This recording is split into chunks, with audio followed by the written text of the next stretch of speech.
இங்க ராஜன் வந்து ரியா கிட்ட, "என்ன ரியா சோகமா உட்காந்துருக்க?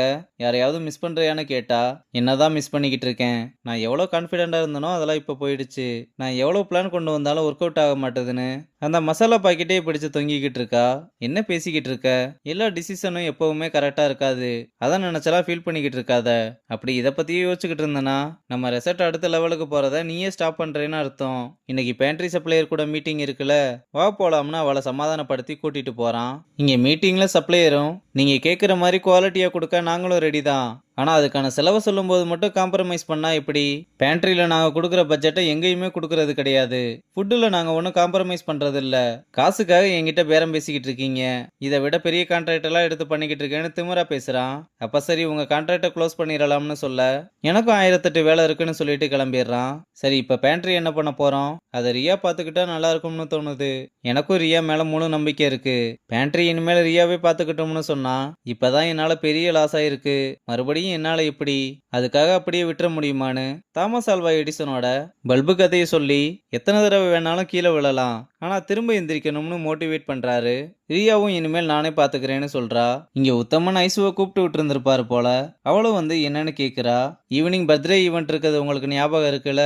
அவர் டின்னருக்கு எல்லாமே சி வெரைட்டிஸா தான் கேக்குறாரு. அதனால பஃபேக்கு என்ன செட்டப் வேணும்னு சொன்னீங்கன்னா நான் என் பசங்களை வச்சு அரேஞ்ச் பண்ணிடுவேன்னு சொல்றாரு. சரி நீங்க லிஸ்ட்டை கொடுங்க நான் பாத்துக்கிறேன்னு சொல்ல அவரு லிஸ்ட்டை கொடுக்கறாரு. அப்புறம் வெற்றி கிட்ட ஐசு கூட சேர்ந்து நீங்க அந்த ஒர்க்கெல்லாம் கம்ப்ளீட் பண்ணிருங்கன்னு சொல்லும்போது, இல்ல செஃப் எனக்கு ரூம் சர்வீஸ்ல இருந்து வேற யாரையாவது மாத்தி கொடுங்கன்னு கேக்குறா. அப்புறம் உத்தமனும் வேற வழி இல்லாம இன்னொரு பையன்கிட்ட என்னென்ன பண்ணணும்னு சொல்லி அனுப்புறாரு. இதனால வெற்றி ரொம்ப கஷ்டப்படுறான். இங்க வேணி ஐசு கிட்ட, ஏண்டி அங்க அப்படி பேசிட்டு வந்த? வெற்றி மேல உனக்கு ஏன் இவ்வளவு வெறுப்பு? வெற்றி மேல உனக்கு ஏன் இவ்வளவு வெறுப்புன்னு கேட்க, அவன் மேல எனக்கு எந்த வெறுப்பும் இல்ல. எனக்கு அன்னைக்கு அவன் பேசுனது தான் சரின்னு படுது. அவன் என் கூட பேசுறதுனால தான் இங்க இவ்வளவு பிரச்சனையும். திரும்ப நாங்க பேசினா கண்டிப்பா ஏதாவது ஒரு பிரச்சனை நடக்கும். அவனை நான் டிஸ்டர்ப் பண்ணாம இருக்கிறது தான் சரியா இருக்கும். அதுவும் இல்லாம அதுதான் நம்ம எல்லாருக்குமே நல்லதுன்னு சொல்லிட்டு போறா. இங்க ரியா ரகுபதியை பார்க்க வந்து, நம்ம இப்ப வச்சிருக்க பேண்ட்ரி ரூம் டெலிவரி மாதிரி தான் ஒர்க் ஆகுது. நம்ம ரெசார்ட்டுக்குள்ளேயே ஏன் ஒரு கஃபே மாதிரி ரெடி பண்ணக்கூடாதுன்னு அவளோட ஐடியாவை பத்தி சொல்ல, இது ரொம்ப நல்ல ஐடியாமா, இதையே நம்ம எக்ஸிக்யூட் பண்ணிடலாம்னு சொல்றாரு. இப்ப இருந்த கான்ட்ராக்டர் வேற வேலை பார்த்த எல்லாருமே கூட்டிட்டு போயிட்டாருப்பா. நானும் கேள்விப்பட்டேன். அது விஷயமா நானும் ஒரு பிளான் பண்ணி வச்சிருக்கேன்னு. நாம ஏன் இந்த பேண்ட்ரியை பார்த்துக்க வெற்றி அசைன் பண்ணக்கூடாதுன்னு கேட்கிறாரு. அவன் தான் ஆல்ரெடி ரூம் சர்வீஸ்ல இருக்கானே, காலையிலயும் சாயங்காலமா அதை பார்த்துக்க சொல்லிட்டு இடையில பார்ட் டைமா பண்ண சொல்லலாம். அவன் நல்லா பார்த்துக்குவான்னு சொன்னா, நீங்க சப்போர்ட் பண்றதுனால மட்டும்தான் அவன் ரெசார்ட்டுக்குள்ளேயே இருக்கான்.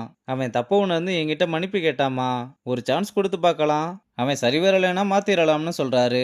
ரியாவும் சரி நீங்க இவ்வளவு தூரம் சொல்லும்போது எப்படி முடியாதுன்னு சொல்ல முடியும், ஒரு சான்ஸ் கொடுத்து பார்க்கலாம்னு சொல்லிட்டு போறா. இங்க கிச்சன்ல ஐசுவும் சும்மா சுத்தி சுத்தி எல்லாருமே வேலை வாங்குறத பார்த்து ஜான் நெடுமாறன் கிட்ட வந்து, இப்ப ரீசெண்டா நம்ம ரெசார்ட்டுக்கு வர கெஸ்ட் எல்லாருமே ரொம்ப பாசிட்டிவான ரிவ்யூஸ் கொடுத்துக்கிட்டு இருக்காங்க. செஃப் ஐஸ்வர்யாவால நம்ம கிச்சன் மறுபடியும் சூப்பரா ரன் ஆகிட்டு இருக்குன்னு சொல்றாரு.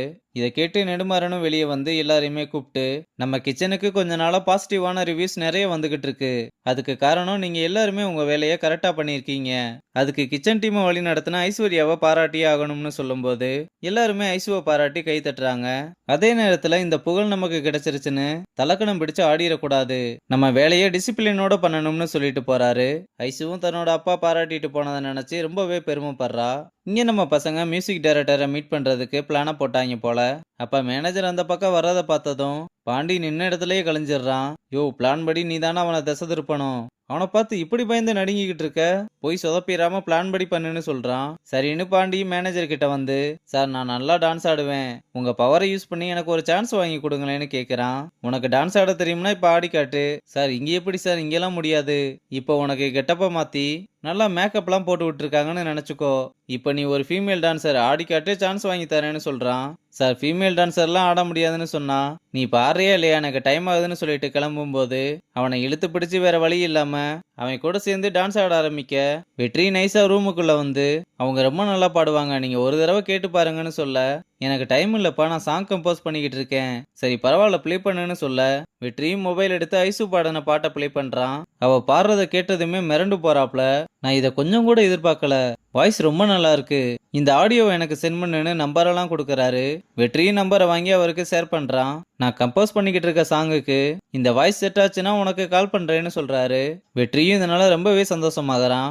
பாண்டி இன்னும் மேனேஜர் கூட டான்ஸ் ஆடிக்கிட்டு இருக்கான். வெற்றியும் எஸ்கேப் ஆனதும், சார் போதும் சார் என்னால முடியல. டேய் நான் நிறுத்துன்னு சொல்ற வரை நீ ஆடிக்கிட்டே இருக்கணும். இல்லைன்னா உனக்கு சான்ஸ் இல்லைன்னு சொல்றான். அப்படிப்பட்ட வாய்ப்பே எனக்கு தேவையில்லைன்னு சொல்லிட்டு, இதுக்கெல்லாம் காரணமே நீதாண்டான்னு வெற்றி அடிக்கிறதோட இந்த எபிசோட முடிச்சிருக்காங்க.